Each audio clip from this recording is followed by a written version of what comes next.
ملتا ہے. یہ حدیث پاک ہے. امام بہقی نے اس حدیث کو روایت کیا. حضرت انس رضی اللہ تعالیٰ عنہ اس حدیث کے راوی ہیں. وہ فرماتے ہیں ایک دن اللہ کے رسول صلی اللہ علیہ وسلم نے ارشاد فرمایا. اللہ کے رسول صلی اللہ علیہ وسلم نے ارشاد فرمایا کہ قیامت کے دن بے شک اللہ تبارک و تعالیٰ کے کچھ ایسے بندے ہوں گے جن کے لیے ممبروں کو سجایا جائے گا. قیامت کے دن جہاں پر لوگوں کو نفسی نفسی کا عالم ہوگا, اس دن کے بارے میں اللہ کے رسول صلی اللہ علیہ وسلم ارشاد فرماتے ہیں کہ کچھ ایسے بھی لوگ ہوں گے جن کے لیے قیامت میں ممبر سجائے جائیں گے, اور وہ لوگ اس ممبر پر تشریف فرما ہوں گے, اور ان کا لباس, ان کا چہرہ نور کا ہوگا. صحابہ کرام نے عرض کیا من ہو یا رسول اللہ صلی اللہ علیہ وسلم, یا رسول اللہ صلی اللہ علیہ وسلم یہ کون لوگ ہوں گے؟ تو اللہ کے رسول صلی اللہ علیہ وسلم نے ارشاد فرمایا المتعاقون فی اللہ والمتزاورون فی اللہ والمتجالسون فی اللہ. یہ وہ لوگ ہوں گے جو اللہ کی رضا کے لیے ایک دوسرے سے محبت کرتے ہوں گے, جو اللہ کی رضا کے لیے ایک دوسرے سے ملاقات کرتے تھے, جو اللہ کی خوشنودی حاصل کرنے کے لیے ایک دوسرے کے ساتھ بیٹھتے ہیں. ان کے لیے اللہ تبارک و تعالیٰ قیامت کے دن ایک ممبر لائے گا جس پر یہ تشریف فرما ہوں گے, اور ان کے چہرے نورانی مالک کے چہرے ہوگا, ان کا لباس بھی نورانیت سے پُر ہوگا. صرف اس وجہ سے یہ دنیا میں اگر کسی سے محبت کی ہوگی تو صرف اللہ کی رضا کے لیے, اور اگر کسی سے دشمنی کی ہوگی تو اللہ کی رضا کے لیے. اب ذرا سوچیں, ایک حدیث پاک میں ہے, حضرت ابو ہریرہ سے روایت ہے, وہ فرماتے ہیں اللہ کے رسول صلی اللہ علیہ وسلم نے ارشاد فرمایا کہ جب کوئی بندہ کسی اپنے مسلمان بھائی سے ملاقات کرنے کے لیے جاتا ہے, اور اس ملاقات کا مقصد صرف اور صرف اللہ کی رضا اور اس کی خوشنودی حاصل کرنی ہوتی ہے, تو اللہ کے رسول صلی اللہ علیہ وسلم ارشاد فرماتے ہیں کہ اس بندے کے ہر قدم پر اللہ تبارک و تعالیٰ 1000 گناہ وصال کرنے کا ثواب ہوتا ہے,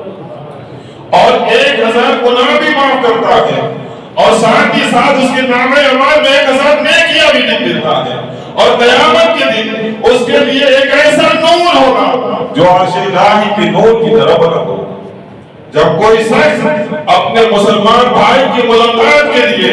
اللہ کی رضا اور خوشنودی حاصل کرنے کے لیے نکلتا ہے تو اس کو یہ ثواب ملتا ہے کہ اسے 1-2 نہیں بلکہ 1000 گناہ وصال کرنے کا ثواب ملتا ہے. اس کے 1000 گناہ بھی مٹا دیے جاتے ہیں, اور اس کے نامہ اعمال میں 1000 نیکیاں بھی لکھی جاتی ہے, اور قیامت کے لیے, قیامت کے دن کے لیے ایک ایسا نور تیار کر دیا جاتا ہے جو عرش الہی کے نور کی طرح کیا ہے, روشن ہوتا ہے. ایک حدیث پاک میں یہ بھی ہے, حضرت عبداللہ بن مسعود رضی اللہ تعالیٰ سے روایت وہ فرماتے ہیں کہ جو دنیا میں ایک دوسرے سے آپس میں محبت کرتے ہیں, قیامت کے دن ان کے لیے ایک سرخ صدور ہوگا جس پر یہ تشریف فرما ہوگا, اور جن کے چہرے آسمان کی سورج کی طرح روشن ہوں گے. جنتی آپس میں ایک دوسرے سے کہیں گے چلو اسے ملاقات کے لیے چلتے ہیں, جنہوں نے دنیا میں آپس میں ایک دوسرے سے اللہ کی رضا کے لیے محبت کی. جب وہ جنتی ان کے چہروں کو دیکھیں گے تو کچھ جنتیوں کے چہرے بھی ایسے روشن ہو جائیں گے جیسے دنیا کا سورج اہل دنیا کے چہروں کو روشن کر دیتا, اور ان کے چہرے سبز ریشمی لباس, ان کے جسم پر سبز ریشمی لباس ہوگا,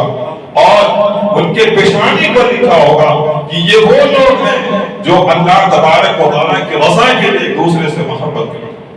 اللہ کی خوشنودی کے لیے ایک دوسرے سے محبت کرتے ہیں. یہ فضیلت ہے ان لوگوں کے لیے جو اللہ اور اس کے رسول کی رضا کے لیے, اس کی خوشنودی کے لیے ایک دوسرے سے محبت کرتے ہیں. اللہ تبارک و تعالیٰ نے ان کی کتنی فضیلت رکھی.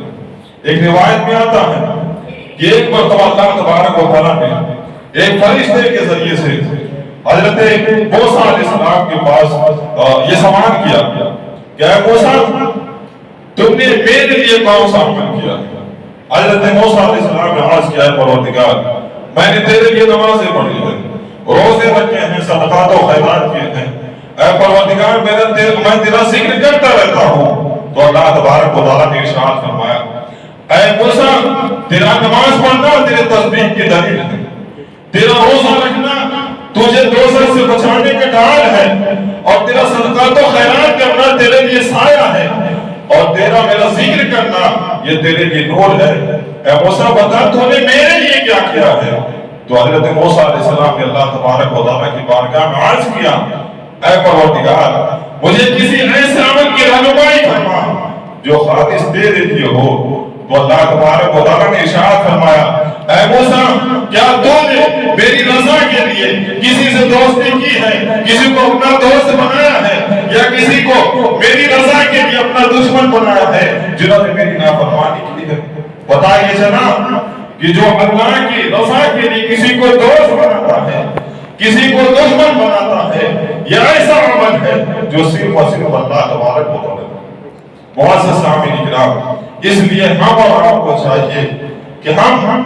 ان لوگوں کو اپنا دوست بنائیں جو اللہ تبارک و تعالیٰ کے فرما بردار بنتے ہیں، اور ایسے لوگوں سے بچیں جو اللہ اور اس کے رسول کی کیا ہے نافرمان ہیں۔ کہیں ایسا نہ ہو قیامت کے دن ان کی وجہ سے ہمارا حشر ان لوگوں کے ساتھ ہو جائے جو اللہ کے نافرمان ہیں، اور اللہ کے نافرمانوں کی جو سزا اللہ تبارک و تعالیٰ نے متعین کی ہے، ہم بھی دنیاوی محبت کی وجہ سے ان کی سزا میں کیا ہے مبتلا ہو جائے۔ معزز سامعین کرام، ایک بار درود پاک پڑھنے ایک اور واقعہ پیش کرتے میں اپنی گفتگو ختم کرنا چاہتا ہوں۔ اللہم صلی علی سیدنا شفیعنا مولانا محمد وآلہ وسلم، صلو علیہ الصلاۃ والسلام علیہ یا رسول اللہ صلی اللہ علیہ وسلم۔ ایک واقعہ میں آپ کے سامنے پیش کرنا چاہتا ہوں، پھر میں اپنی بات رکھنا چاہوں گا۔ بار بار ہر جمعہ کو آپ کی بات جمعہ کے لیے تعاون کے لیے اعلان کیا جاتا ہے، مسجد کی تعمیر کے لیے ایک واقعہ میں آپ کے سامنے پیش کرتا ہوں۔ حدیث پاک میں ہے اللہ کے رسول صلی اللہ علیہ وسلم ارشاد فرماتے ہیں، من بنا مسجد للہ، جس نے اللہ کے لیے مسجد بنایا، بنا اللہ لہ البیت فی الجنہ، اللہ تبارک و تعالیٰ اس کے لیے جنت میں گھر بنائے گا، ایک محل بنائے گا۔ اور اس میں کوئی متعین نہیں ہے کہ پوری مسجد تعمیر کرنی ہے، ایک اینٹ بھی اگر مسجد میں لگا دیتا ہے تو اللہ تبارک و تعالیٰ اسے ایک اینٹ کے بدلے میں بھی جنت میں محل تعمیر کر کے دے گا۔ حدیث پاک میں ہے کہ اگر کوئی شخص چڑیے کے گھونسلے کے برابر بھی اگر مسجد بناتا ہے تو اللہ تبارک و تعالیٰ اس کو بھی جنت میں محل بنا کر دے گا۔ آپ نے ہارون رشید کا نام سنا ہوگا، بڑا متقی اور پرہیزگار اور بڑا مشہور بادشاہ گزرا ہے۔ انہوں نے اپنے دور خلافت میں یہ اعلان کیا کہ اے لوگوں میں ایک مسجد بنانے جا رہا ہوں جس میں میں اپنے خزانے کا پیسہ نہیں لگاؤں گا اور میں کسی سے تعاون بھی نہیں لوں گا، جو کچھ میں نے اپنے ذاتی کمائی جو میں نے کی ہے اسی سے میں اس مسجد کی تعمیر کروں گا۔ کوئی بھی شخص مدد کرنے کی کوشش نہ کرے۔ جب ہارون رشید نے یہ اعلان کیا